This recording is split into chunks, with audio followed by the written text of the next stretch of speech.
50% of our players have never used crypto before. It's the first step they take into the crypto space. Like they discover Axie and they want to experience the benefits.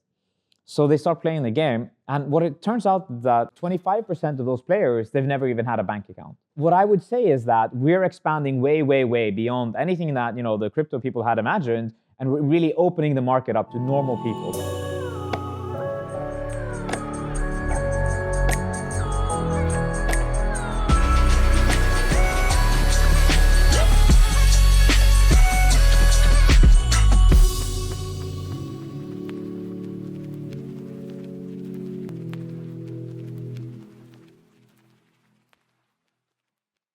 In a fast-moving and confusing crypto asset market, get an edge with Cryptoslate Edge. Enhanced, in-depth news coverage and extensive crypto asset and sector data are all part of your exclusive access as a member, helping you understand the market with features such as on-chain metrics and sentiments, all of which allow you to convert knowledge into action with an ad-free experience. As a bonus, access our private Telegram channel to receive live insights whilst engaging with the Cryptoslate community. Subscribe now at cryptoslate.com/edge. So when we look at Axie, we can basically say that it's transcended what a traditional game is at this point. Because people are not only playing, but they are living inside the game. For those of you guys who haven't seen any of the latest metrics, here's like a super quick overview. Since we founded the company in early 2018, it's generated a total of $95 million in revenue. And in July, so far, 76 million, or well, now it's a little bit out of date, it's about 85. So what this tells us is, of course, once a game really hits traction, there's a lot of revenue to be made. And of course, not only for us, but also for the players who are trading on our marketplace. When we look a little bit more deeply into what is Axie, for those of you guys who are completely new, the very simple way of looking at it is that it is a pet game. You have your main Axie game characters, and they can be used across many different games, some of which we as a main company are creating, and some of which that we want the community to create down the line. Aleksander, it's such a pleasure to have you on the show. How are you doing today? Thanks, Alex. Great to be here. Super excited to talk a little bit about the blockchain gaming industry, where we're headed. How can we go from 2 million daily active players to maybe 2 billion? That's the end goal. So Aleksander, just now there was a panel about DeFi and everyone was so bullish and so interested in the future of gaming being one of the main themes of Token 2049, which is fascinating. And as you know, Grand Theft Auto 5, $1 billion of grossing profit on that game alone, which is higher than any movie, any type of entertainment device or file. And I wanted to hear from you, why gaming? Why does gaming need to be decentralized? And what are you guys doing to make this happen? We started out building our project in game early in 2018. We started out super decentralized, right? We wanted everything to be on-chain. And it turns out that that's a really bad user experience. But the benefits, of course, is that players, they own their game items and then by extension, actually their digital identity. And we always knew that, that is something that's incredibly powerful. Over time, we figured out, the problems in the space that we need to solve are really, really heavy. So that's why it's taken a couple of years to get to this point. And as you mentioned, we have 2 million daily active players. In the last quarter alone, we actually had over $780 million in revenue for Axie Infinity alone. So this is like a somewhat of a kept secret in the broader crypto space, I see. But the numbers are there. Money is always green, right? That's what we say. And I just think this is the beginning when these larger game studios also realize that hey, there's so much money in these digital economies, because that's actually what a game is. The blockchain type of games. It's not only the gameplay, but it's everything that's surrounding the game. Like it's that social aspects, it's the economy, and then the gameplay itself. And that's what makes these economies so big. And you mentioned something about digital identity being super powerful. Can you elaborate a little bit about that? Like a lot of people talk about digital identity is so critical. Mm-hmm. My background is as a competitive gamer. So I represented Norway in Warcraft 3, Dota, and I was a top 200 player in Dota 2. But now this is maybe 15 years ago, 20 years ago since I started doing that. And to find that history, Like you need to go Google it. You might find my name mentioned on a random Russian page where they were recording some of the early internet history. So when I think about that, I was like, oh my God, I wish I could actually have these as NFTs in my wallet as badges and prove it to people that, this actually happened. And I think that's such a natural step for people who are, gamers in the space. They come into crypto, they become, they start, getting digital assets, and that's a part of their history. That's a part of their identity that they should be able to show other people in the future, that they should be able to, leverage. And that leverage might be, you might even be able to borrow on those assets. Like DeFi will be enabled by gaming. So digital assets, is that the very first step of decentralization? Like having NFTs or unique specific traits, a sword, an item in a game? And yeah, it depends a little bit. When I think about decentralization, I think about it as a spectrum. So the first step might be to have the game items themselves as NFTs. And that's basically, these AAA game studios, they might ship, Web 2.0 games, very standard to, let's say, GTA 5, where people are, you own your assets, they're now NFTs, and there's nothing else. And then on the other side, might have something like Axie, where you have the game assets, they are as NFTs, or they might be fungible tokens. So things that you find inside the game, like the SLP token or the AXS token, which is now, maybe top 25 on CoinMarketCap. So you can find that even playing the game. So I think, these are the early stages of what a digital economy will look like.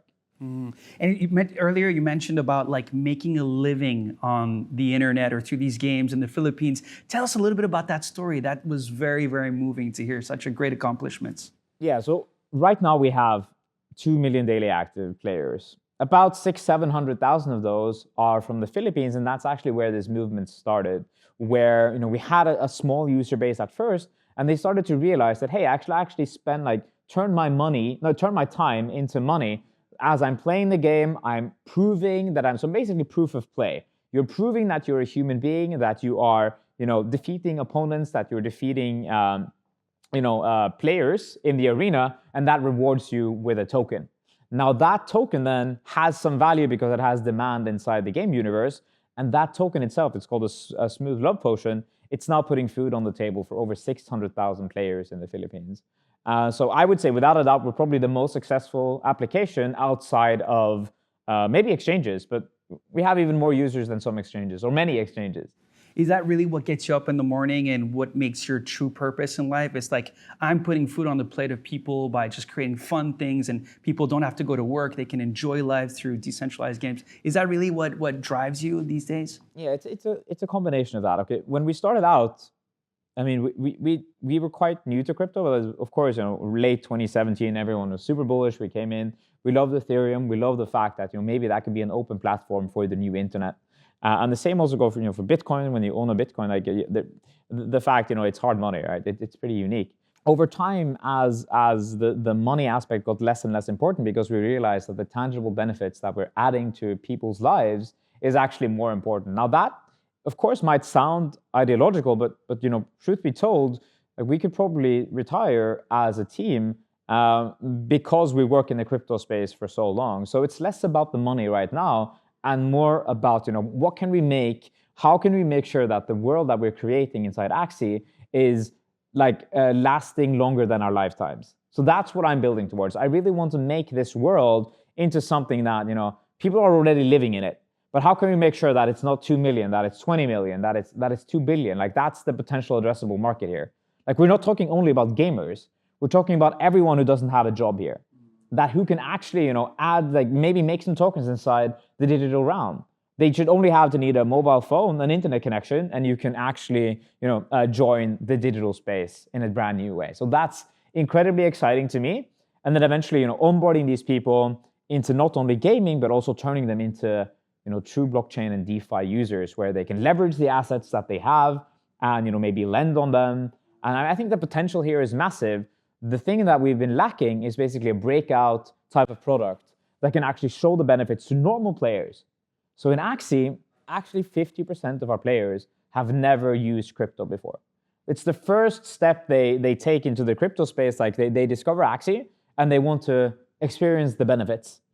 So they start playing the game. And what it turns out that 25% of those players, they've never even had a bank account. What I would say is that we're expanding way, way, way beyond anything that, the crypto people had imagined, and we're really opening the market up to normal people. That's the only thing that I care about right now. We need normal people to come in who don't have any idea about crypto, any private keys. They shouldn't know about that. The only thing they should know is like, hey, this is a nice product. It adds some benefits that have never existed before.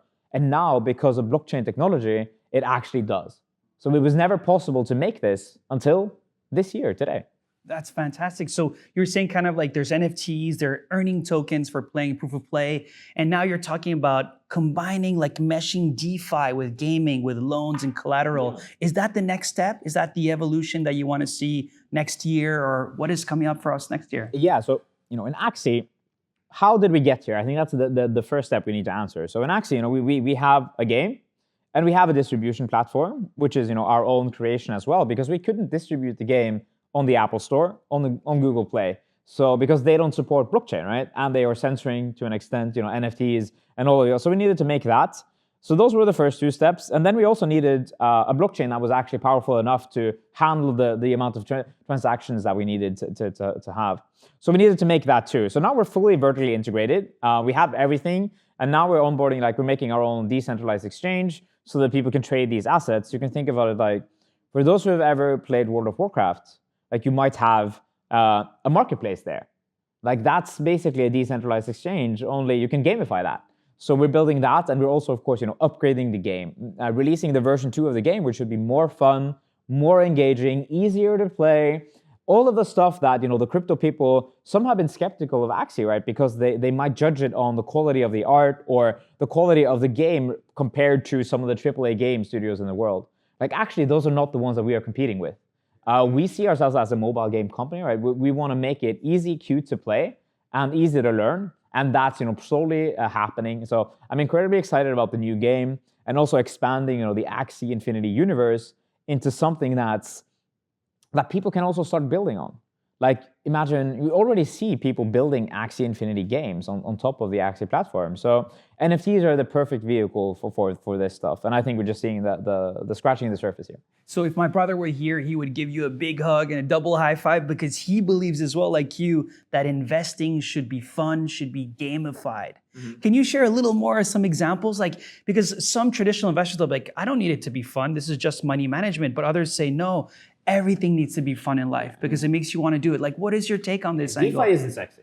Yeah. Let's be clear. Yeah. Crypto, it's sexy because there's a lot of money in here, but normal people, they don't care. Yeah. They actually don't care about it. So if you want to make a product for, the DeFi and the traditional finance crew, that's cool, but that doesn't mean that you can, make a digital economy that can capture the minds and the hearts of, millions and billions of people. So, don't get me wrong. I think you can make amazingly successful products on crypto. That's already happening because it's much more efficient, it's transparent, and it's uncensorable, right? So I think these things, these aspects are incredibly powerful. But for us, what we're focused on is growth. We want to expand the market. I'm not interested in catering for crypto people. Actually, it's cool. These guys are our earliest users, but that's not really what's going to make this into a global movement. So that's what I want to do. So for sure, make things fun, make it easy.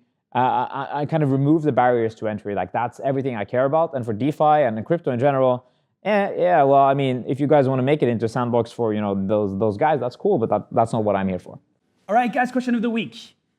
What is more important to you, decentralization in a game or the user experience? Tell us below in the comment section and why, and you'll be eligible for this week's prize. Just to summarize what you're saying, everything can be fun. Everything can be gamified. Hopefully. For those who don't want to do it, that's cool, but you might get boomers only. That makes a lot of sense. You just mentioned NFTs, right? I would love to hear, and a lot of people are wondering, what are the highlights and lowlights of NFTs in 2021, and what are the highlights or what we may see in 2022? Because you're a co-founder, because you're a visionary, I'd love to hear your angle on NFTs and elaborate a little bit more on that. Yeah, so what we started seeing in 2021 is actually an extension of also late 2020, where people started to understand that hey, you can have art and art as NFTs, and that's a pretty big market. But at the same time, people don't really get it. So you had a pretty big dump at one point. So the interesting thing here is that it's unclear for people what does it give you to have an art NFT, because it doesn't have any specific utility. For game assets, it's very easy. You have the game asset in your wallet, you can play the game. If you sell it, you can't play the game anymore. It's very basic. Like this is the way that digital assets has been working forever. But if you sell your art piece, you can still see it. The only thing is you can't sell it again, which is of course incredibly powerful, but it's more unclear for people who are new to crypto in general, right? Because it was the same with a Bitcoin. You can still see the Bitcoin online, but you can't spend it. Well, who's going to accept it? Like these are, it's a mindset shift. And that's what we started seeing, across earlier in 2020 and like earlier in 2021, when more and more people started to understand that, hey, I might need to add utility to my NFTs. And then you had some of these, profile pictures projects really, really blowing up. And now it's even like it's super exciting to see what's happening, but there's a lot of noise in the space. Like it's ICO Mania all over again just for NFTs, where you have a high likelihood of getting wrecked right now. Even if you've been able to basically, like if you were a monkey, I mean, it's the same thing. You could basically invest in everything and any NFT project for a long period of time and make insane gains. And Bored Yacht 8 Club was probably one of the, the trailblazers there. It's so sick because I had a Bored Ape. And I sold it for 100 Ether, which was an insane amount of money, of course. And then, 3 weeks later, it sold for 400 Ether. And then, 3 weeks after that, it sold for 700. So, I mean, they're insane gains to get in the NFT space. But, what's going to happen is that when liquidity runs out, you get the rug pulled under you. So, for any like aspirational NFT traders, I mean, I would, be a little bit careful, understand that, not everything is going to keep going up forever. We already know this in the traditional markets. But the difference here is if you are trading NFTs and there aren't any buyers in terms of like, there is not enough liquidity to even exit. It's just going to disappear at one point. If it's not the same as an ERC20 token or when you're trading a crypto asset. Because then there's always some kind of bot or there's some market liquidity there. But for NFTs, it can very easily disappear immediately. That's a really good point. And the final question I really want to ask you is like scalability of blockchains, which is a huge bottleneck, maybe the kryptonite of some NFT platforms in gaming and specifically Ethereum. Like a lot of people are worried on whether the gas price, whether it can scale to support all these great innovations. Mm-hmm. How do you feel about Ethereum, and what blockchain do you feel is the right choice as of now? Of course, you're not sure for the future, but what blockchain can scale to support so much information? Yeah, so I think that's the key point here is when we're making products, right? We look at block space, which is probably one of the most precious resources. Like, what happens? How much information do we want to fill up the blocks with, right? And that the less information you have inside the transactions, the less decentralized it is, because you might need to do things off chain, which then again obviously kind of defeats the purpose of everything. So obviously you would want as much possible data inside the transactions, but then again that's super costly on the block space. So when I look at the space as a whole, I actually don't think any blockchain is powerful enough to power several successful applications at the same time. So that's why in Axie we took a step back. We made our own Ronin, which is an EVM sidechain, similar to what you might find in Polygon. The only thing is it's only tailor-made for Axie. And I think any aspirational B2C project, if you want to reach millions of users, you probably have to have a very pragmatic approach to it. You might have something, you might need to actually work with an existing chain provider so that they can spin up a specific sidechain for your product alone, or at least have an idea for how you want to handle that. Because when I see all these other, I'm not going to name names or do anything like that, but I'm very skeptical of these blockchains being able to handle the amount of transactions and pressure that some of the successful applications will have. Because you always get this, the infrastructure, infrastructure is being built, and then you have applications which are then pushing up the infrastructure. You meet that ceiling, and then there's a new infrastructure kind of ceiling that's coming, and then once again, you keep shoving up, you keep kind of pushing them to get better. Yeah, so that's something that I'm very skeptical of. Saying if you're a B2C project, you should build on that specific chain. You really just kind of have to do the research and see it, and speak to them and ask them frankly, what happens if our applications hits product market fit? Like we get 2 million. Like if we're Axie, could you guys support Axie or 5 Axies? Like that's the very easy question. And then they need to think, okay, could we do it? The likelihood is probably not, right? But the question is, do you need that right now, or can you wait a little bit? So, always trade-offs. It's hard to give general advice. worst case, you can always take a step back in terms of decentralization, and you can only put the assets on chain. I mean, that's somewhat simpler, but yeah, it's a long-winded answer to saying that do the research. No, but it's true. It's a very complicated matter, so it makes a lot of sense. So would it make sense? Like, do you like the idea of parachains with Polkadot? The fact that everyone owns their own chain? Like, I think that makes sense, right? It makes sense. I think that's a potential way to do it, because you can spin out your own parachain. But at the same time, that ecosystem is also still quite young. So you would have, okay, where is there liquidity? Do people actually care about this network, right? How can you bootstrap your early community? So that's another thing that you really need to consider. So it's hard.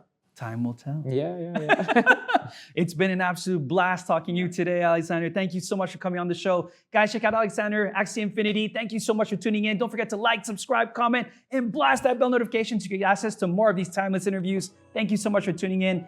Join us next week, premiering at a PC near you, 8 o'clock GMT. See you next week, guys.